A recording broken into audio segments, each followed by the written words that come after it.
People call us for all kinds of things. They call us when they get conned. People steal their life savings, or they steal hundreds of thousands of dollars, $50,000 from them in a business deal, in some type of a con. You're conned. It's a confidence game. They're gaining your confidence is what they want to do. People get conned in all kinds of things. Investments, they do investments.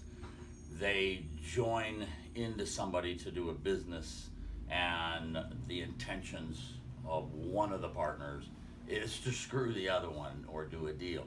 Now, some con men, a lot of people said that Bernie Madoff started out as a very legitimate business guy. The positions he held and with the stock exchange in New York were tremendous and did a lot for investors.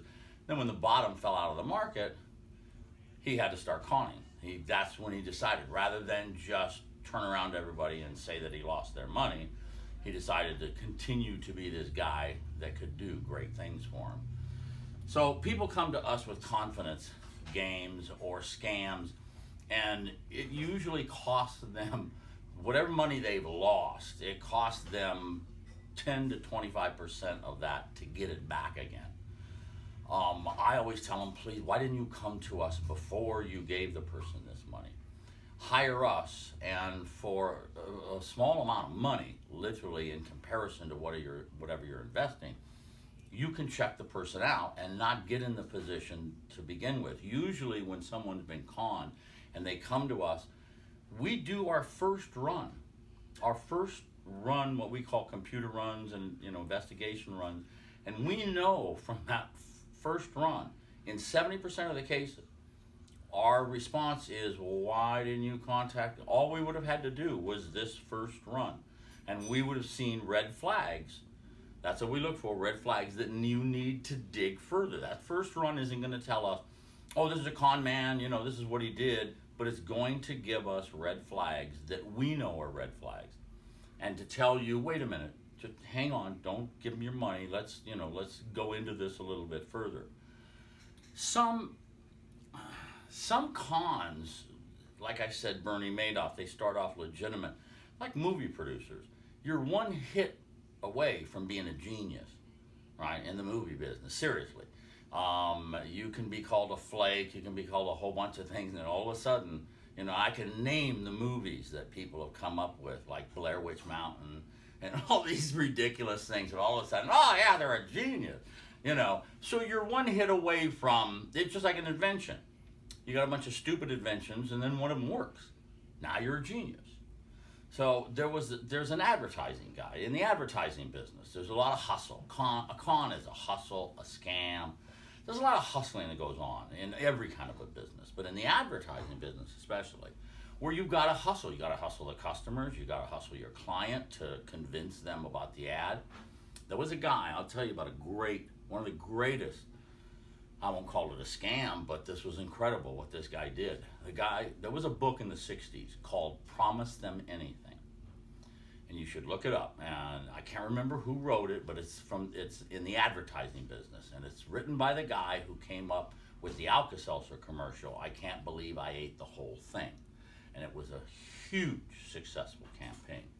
Anyway, this guy went to Colgate toothpaste. Colgate toothpaste in the 60s had reached its point, its maximum point. I can't remember what they call that in advertising, but they had reached a point in their product where they were making the same amount of money all the time. It was a great product, a lot of customers out there, and they're making a lot of money, but they're staying there for several years, right at that level. They had reached sort of maxed out. So this guy this advertising guy, came up with a great idea, and he went to Colgate, and they were talking to the advertising people about, do something to build this up. We got to have, we need to break that point now. We've reached this plateau. So this guy comes up with an idea. He goes to Colgate and he said, look, I know how you can increase your income by 50%.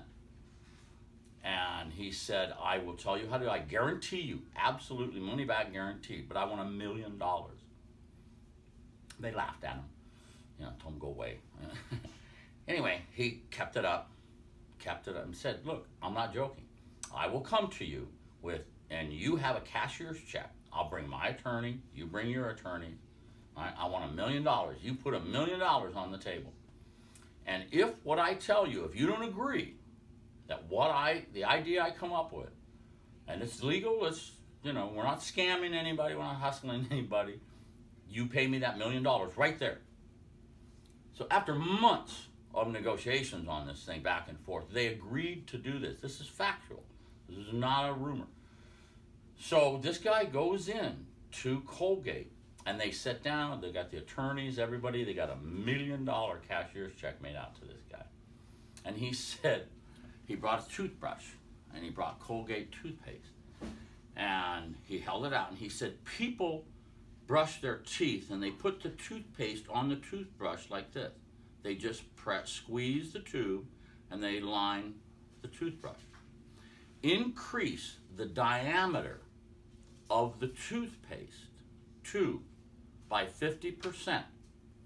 The customers will do the exact same thing, but the diameter of the toothpaste they're putting on there will be 50% greater, right?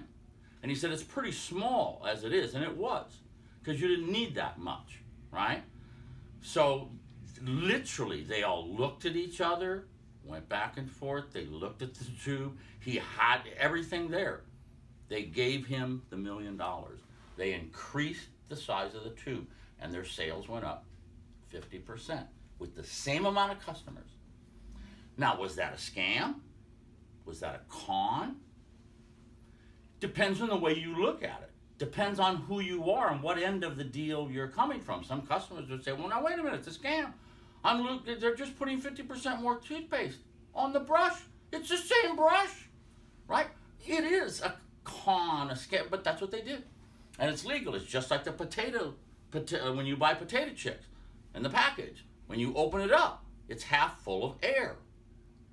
Okay? Air, isn't it? That's so they put air in there so that's not to make the potato chips stay well. That's to con you, to make you think there's this big bag of potato chips.